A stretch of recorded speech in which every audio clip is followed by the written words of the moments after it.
Hello and hello and a warm welcome to Federal Special Program Capital Beat. RSS Chief Mohan Bhagwat is facing a major pushback in New York ahead of his scheduled August 29th, 2026 appearance at the Madison Square Garden.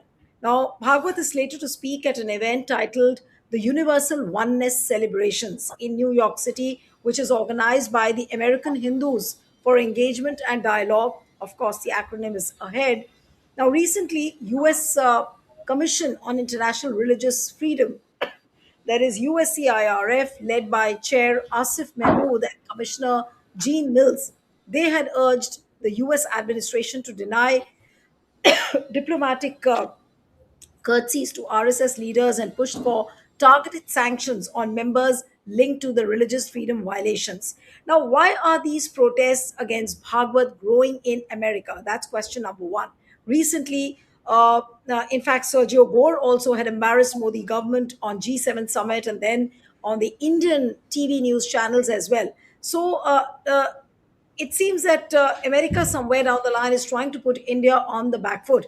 And now, with Mohan Bhagwat's visit, the speculations have begun to be discussed on the social media as to whether America can dare to revoke Bhagwat's visa or deny him entry into America. In fact, the American news channels and the social media platforms over there, the YouTubers, have started doing programs from outside the Madison Square Garden. I'd like to show you one such visual and also the YouTubers who've been doing programs over there. Look at this poster, Nazi inspired RSS paramilitary at Madison Square Garden, August 2029. New York Times cover it, and RSS out of New York. That's what they have, and this is right outside the Madison Square Garden venue. Now, I'd like to put out the video of that YouTuber who's standing with a digital truck with the digital placard on it, and it has many messages on it. Bharani, if you're there backstage and if you can play that video where he's talking The about 400 starting churches from the being very burnt in one first spot. and Look at this. This is Peter starting from the Frederick. very first in 1948 when the RSS assassinated Mohan Gandhi himself as the first act of terrorism in independent India. And yet you can see as the RSS's guru praised Hitler's Holocaust, despite the fact that the guru of the RSS, a man who is garlanded and honored by the chief of the RSS, who will be here in 6 days at Madison Square Garden, despite that, MSG, James Dolan, Jim Dolan, is throwing open the doors and rolling out the red carpet to welcome the chief of the MS, the chief of the. So this was a sample video for you how YouTubers outside the Madison Square Garden have already started doing programs. Now, there's a huge blowback on this particular issue. And see this, these are the pictures playing out. Can we amplify this video as well? Uh, Bharani, if you're there backstage, can we amplify this On video? August 29, the leader of the RSS speaks at Madison Square Garden.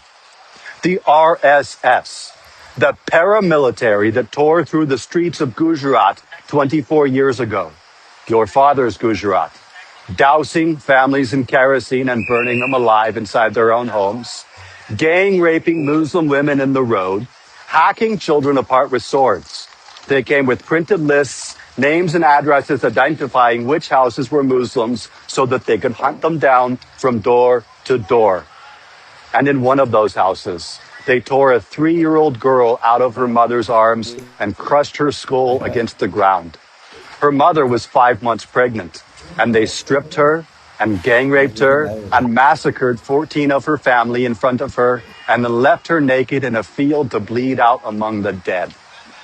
She woke up hours later alone, still lying there with the corpses. 2,000 butchered in 3 days. And the man speaking at the garden was second in command of that organization while it happened.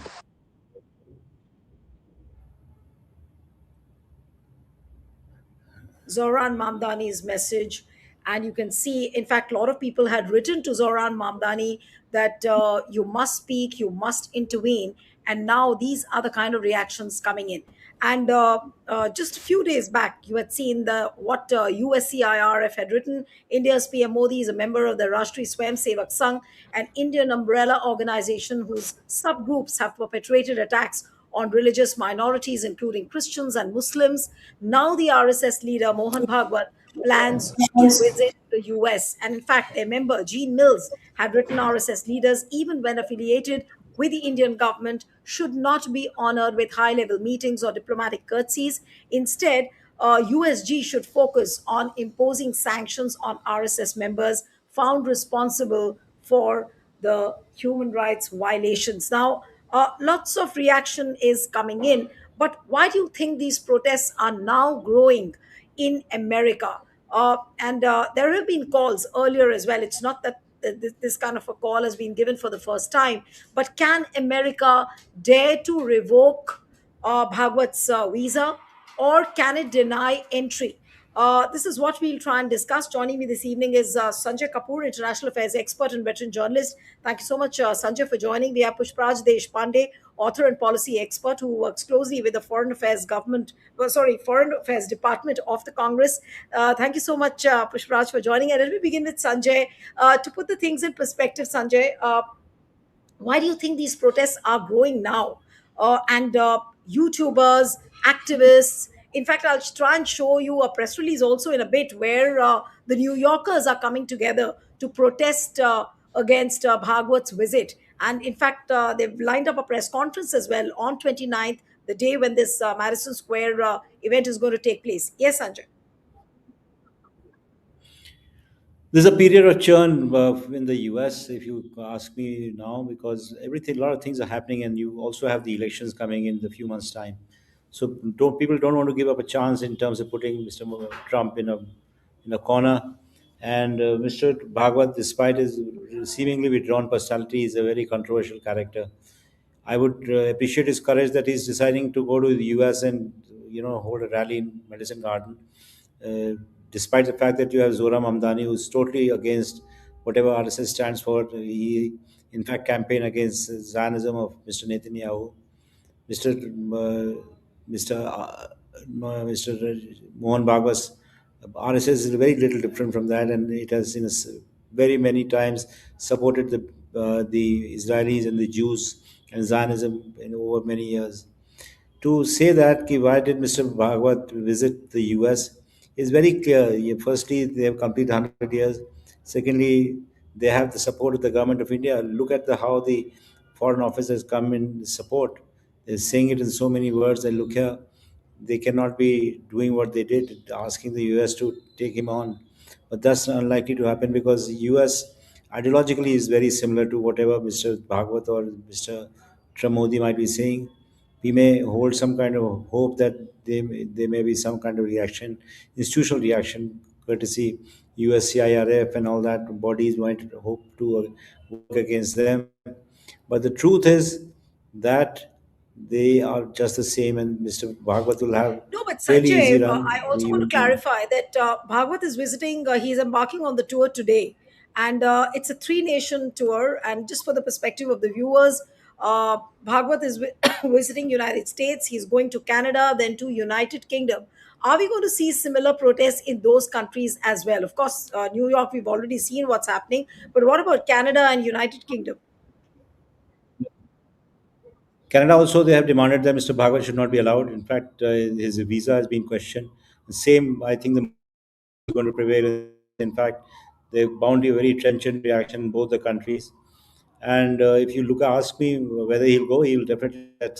The government of India is solidly behind them, and I don't think any government today would like to antagonize the Indian government for variety of reasons, for reasons of trade. Also, there's a right-wing sway that just rules the world, so they might be supporting each other.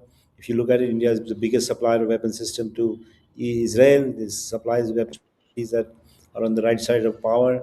So if you look at it, things are in a certain way loaded against those who are against Mr. Bhagwat's trip.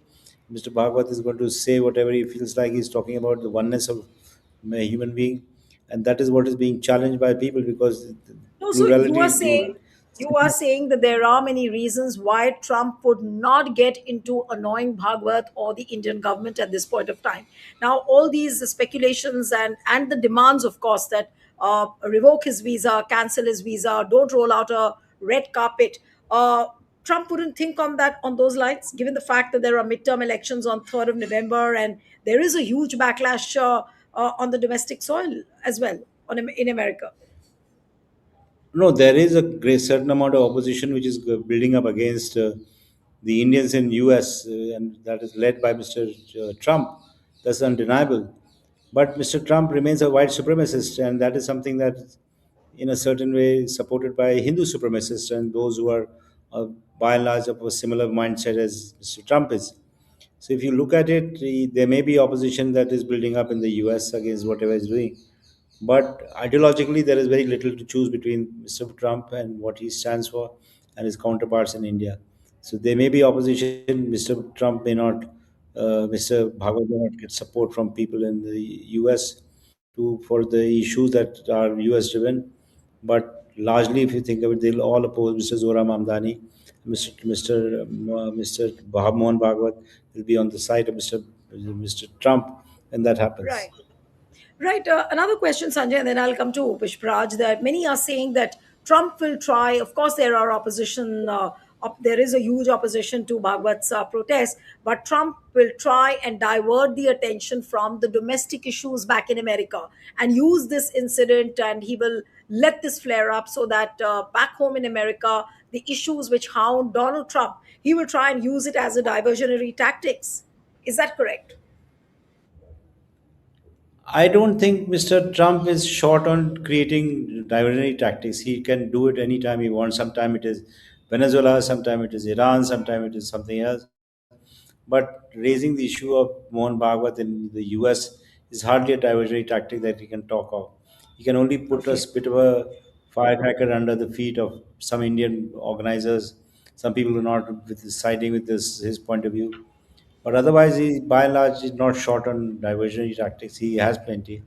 And if you Okay. look at it, he is not too badly off. He's still, despite all the opposition that people keep saying that he's falling in terms of popularity, his support base of the whites is by and large intact. I'll come to Pushpraj now. Just stay on, Sanjay. I'll come back to you. So, Pushpraj, why do you think these protests are growing now? Of course, there have been calls earlier as well. But what makes these calls of protest more significant? Look at the posters on the screen. You can see Nazi inspired RSS paramilitary at Madison Square Garden. These protests look very, very prominent outside the Madison Square. And now, with the proliferation of the social media, we find various YouTubers, the alternate media platforms in America have got hyperactive at this point of time, and a very loud and a strong messaging coming in. Uh, and I'm sure the journalists back in India would never dare to say things like, 400 churches burned in Manipur and RSS, the Indian Nazi. These are the kind of references which the YouTubers over there are making. So, what would you say to reactions like these? A very good afternoon to you, Niluji, Sanjayji, and all our viewers. See, firstly, it might be cathartic for progressives, a certain kind of progressives, to think that by doing this, that they're moving hearts and minds, and the Prime Minister and the RSS and other in the RSS BJP ecosystem would be embarrassed. But let me just put things in context, in some context. Whatever is happening here is not going to actually. It's a small drop in an ocean of political discourse, public discourse there. But having said that, let me put some things in context. There is deep unease with how the RSS and the BJP have conducted themselves and how they are part of an ideological internationalism. They have very systematically been supporting far right parties and far right leaders to establish a authoritarian international world order. So you know that Prime Minister Modi, the BJP, have been working very closely with the MAGA faction of the Republican Party. They have also been working with the Tory party in the UK. They've also been working with the Reform in UK, with the AFD in Germany. they're all working together to support each other, and they all go to these right-wing conferences, whether it's Heritage Foundation, Conservative Conference, so on and so forth, or ECR Forum in Europe, so on and so forth. What are they trying to do? They are basically supporting each other. The BJP supports these right-wing parties by providing them, by marshalling and deploying a small section of the Indian diaspora to campaign for them, to fund them. This is what is BJP's contribution to this far right international order, this new conservative, new authoritarian world order. In stark contrast, others help them in different ways. They amplify Prime Minister Modi. They in conservative media. They also give them freedom to do many other activities. Now, the problem is that, just to give you an example, just in 2016, a non-election year in India, the BJP was able to marshal $150 million for far right causes, both in the US and in India. And just a handful of these organizations in the US were able to do this. Now, the thing is that many progressive governments, parties, stakeholders in these countries look at this as foreign interference in their nations. I mean, if you remember, there was a huge hue and cry when Russia was purportedly interfered in the election when Hillary Clinton stood for election. So the BJP actually is doing the same thing. You remember Prime Minister Modi campaigned for President Trump in Texas. Similarly, in the UK, they campaigned for the Tory parties, Operation Go Dharmik. They campaigned and supported and funded the Tories in and the far right faction of the Tories in 48 constituencies in the 2019 general elections of the United Kingdom. The point is that this particular thing, by the way, interestingly, the RSS organizations are registered in all these countries. They're not registered in India, but that's a difference. That's just a deviation completely. The point I'm trying to talk about is that there is an ideological axis. The BJP, RSS is part of that, and they are supporting each other. The far right is supporting each other in different ways, programmatically, normatively, organizationally. My point is that progressive diaspora forces in these countries, who are actually the majority.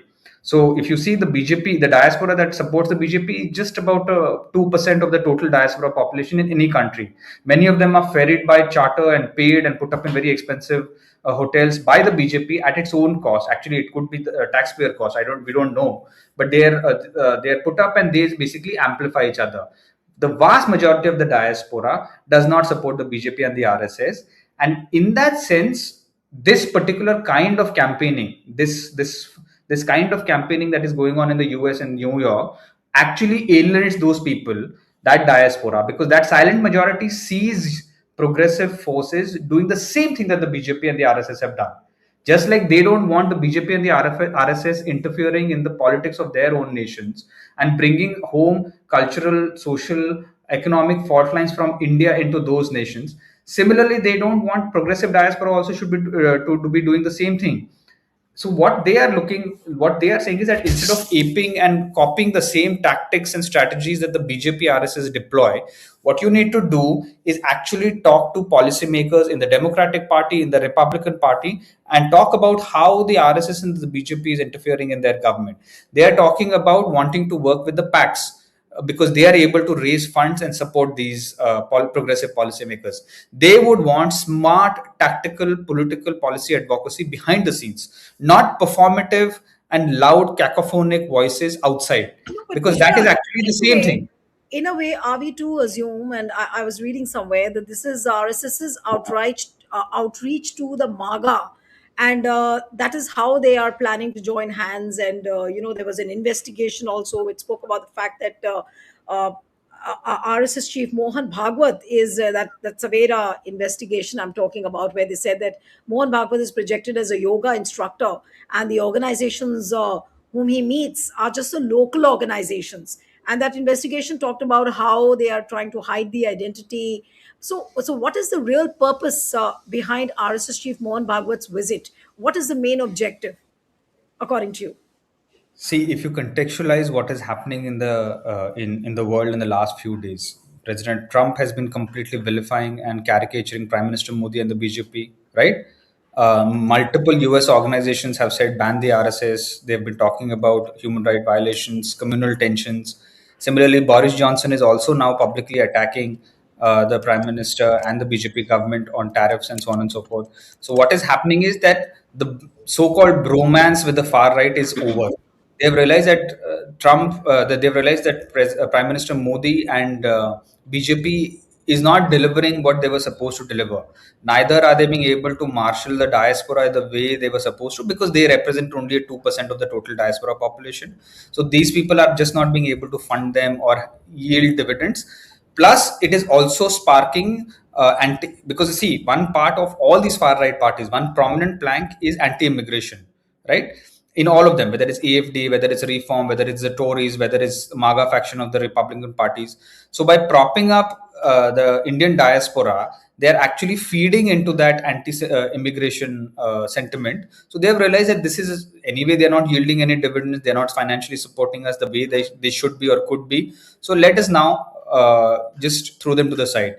This particular, and let's now start attacking Modi for not doing what he was supposed to, which is to be a counter to China, which is why they have now started attacking them publicly. So this outreach is an unprecedented outreach from the RSS Sarsan Chalak to talk to and convince the far right in each of these parties, to also convince them that see, RSS is separate from Modi. This is something that you should understand. Because of the fissures between the RSS and the BJP, the RSS is now going there to tell and convince the world that we don't represent Modi, we have a different point of view. So I would be very cognizant of what Mohan Bhagwat ji says when he goes there. I'm sure that he's going to be talking about and he's going to be positioning the next rung of leadership within the BJP. They're going to be telling them that Modi is not our guy, we are not Modi. Right. Okay. So you are saying that's an important point. Sanjay, what does it mean? What Pushpraj is saying, that RSS will try and separate itself from Modi. And when Bhagwat lands on a foreign soil like America, where already there are a lot of protests, what will it mean actually? And geopolitically also, how does one see that?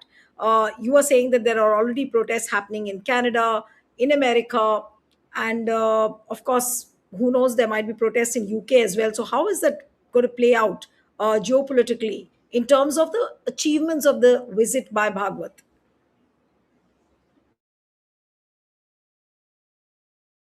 Yes, Sanjay, unmute yourself. Sanjay, you'll have to unmute yourself. I think Pushparaj's formulation is a bit complex, but I may beg to differ primarily because there's no confusion in what RSS is all about. It is a support that comes to the BJP government primarily.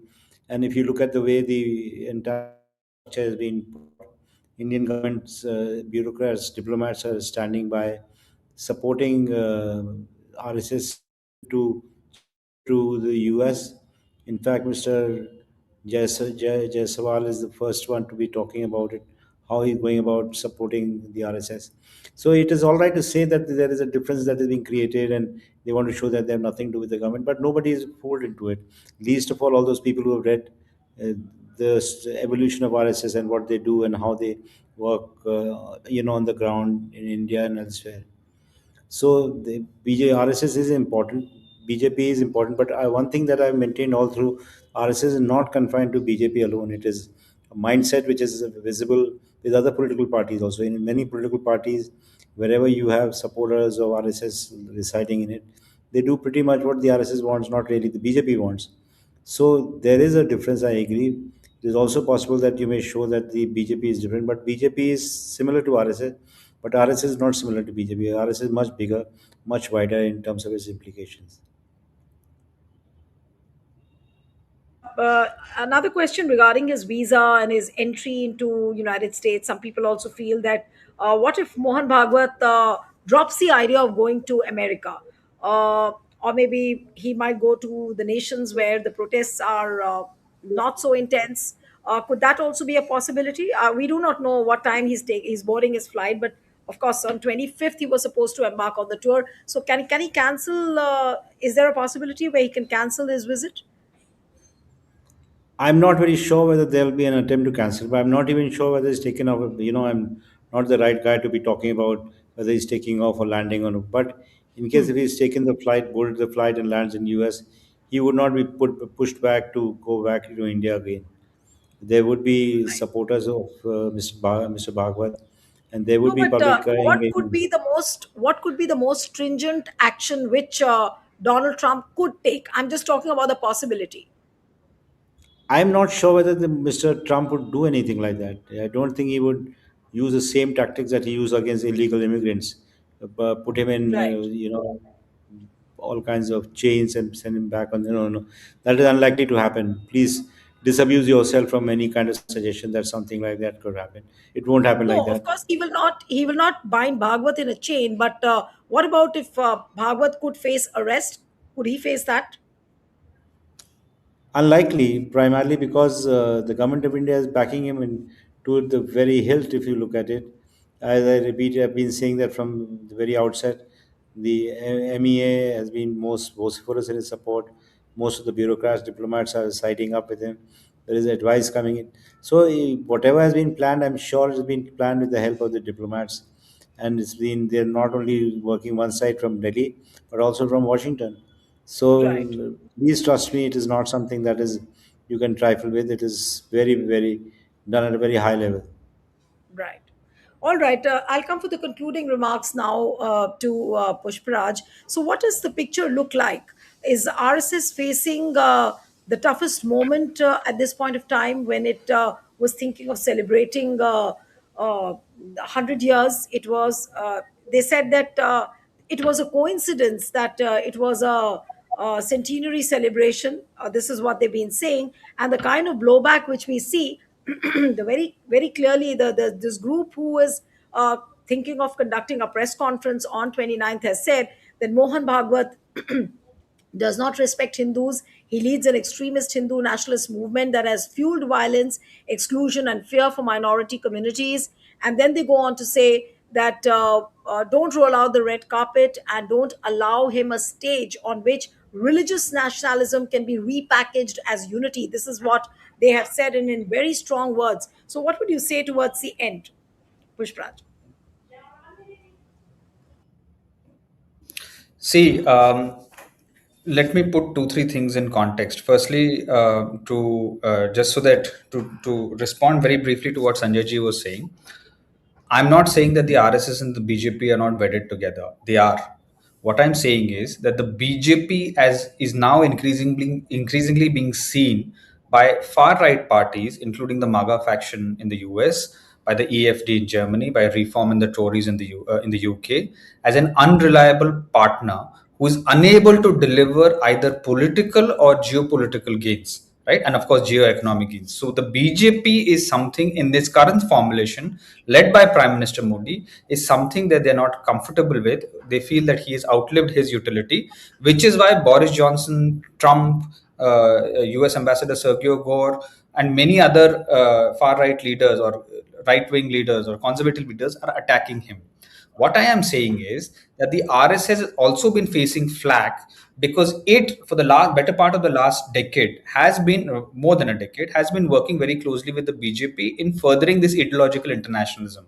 They have now realized that under Prime Minister Modi, this particular brand of internationalism is not working. This foreign policy adventurism is not yielding dividends, and in fact, it has painted a target on the RSS, which is what is now pissing off progressives as well as conservatives across the world, right? So, because they are very deeply cognizant of losing ground, that Mohan Bhagwat is going on a particular mission to sort of sanitize and cleanse the RSS image. And I am again reiterating this, I'm saying this very advisedly, given what is happening in Ayodhya, the fact that there is a complete fissure between the RSS run Champatra and gang versus the Modi faction, which is Nipendra Mishra and others. The fact that this is happening in multiple other temples in India, Mathura, whether in Madhya Pradesh, whether in Maharashtra, the fact that there are clear fissures with regard to how certain people close to aligned to the RSS, whether it's Subramaniam Swamy, whether it's Madhu Kushar, are attacking Prime Minister, and I could go on and on. Public, there are multiple other things. What I'm trying to say is the RSS is now increasingly shopping for a new candidate, and it is trying to position a new candidate. It is trying to also do this by by rehabilitating its image as wedded to India and Indian civilization. There are two; these are completely compatible arguments. It is not that the RSS is now suddenly going to eschew or give up the BJP. No, they have decided to give up Prime Minister Modi, which is why this particular trip, he could have sent Ram Madhav, he could have sent any BJP office bearer, he could have sent anyone else. Why is Mohan Bhagwat, the Sar Sanchalak, feeling the need to go abroad? Sar Sanchaliks usually don't go abroad. Why is he feeling the need to go abroad and go on an extensive tour? Why is he meeting policymakers? Why is he making important think tanks? Why is he meeting the media? Why is he meeting donors? He's meeting number of packs also. Why is this happening? This is happening because he is trying to now rehabilitate RSS's image and shop for position a new candidate. That's the first thing. And the second thing, I would like to juxtapose this with, although RSS doesn't need political clearance because it's not a registered organization at all in India, but Chief Minister Revanth Reddy, when he was going to the US to meet a number of businesses and conglomerates and MNCs and policymakers, even if it included Zoran Mamdani, he was denied political clearance because the government of India decided that this is a political trip. It does not serve the best interests of Telangana or the nation. Now, Right. my question is, even if he is a private citizen, even if Mohan Bhagwat is a private citizen, what benefit is he giving to the nation? Why should he be allowed to travel in abroad and talk about political cultural issues about India? And more importantly, when this entire BJP ecosystem, this far right ecosystem, especially on the IT cell, attacks Rahul Gandhi for talking about India and abroad, if Mohan Bhagwat talks about India in on foreign soil, whether it's UK, whether it's America, whether it's Right. Canada, will this right wing ecosystem attack him for raising Indian issues on foreign soil? Yeah. That's an important point, and I think we'll have to wait and watch how the situation unfolds when Mohan Bhagwat lands in America. As of now, nobody knows whether he's boarded the flight for America or not. But if at all he lands, we'll have to see how the situation unfolds as far as the protests are concerned, reactions coming in from activists, civil society groups, YouTubers who've gathered in huge numbers and they've decided to corner Mohan Bhagwat at the Madison Square Garden. So thank you so much, Pushparaj and Sanjay. Thank you very much for joining.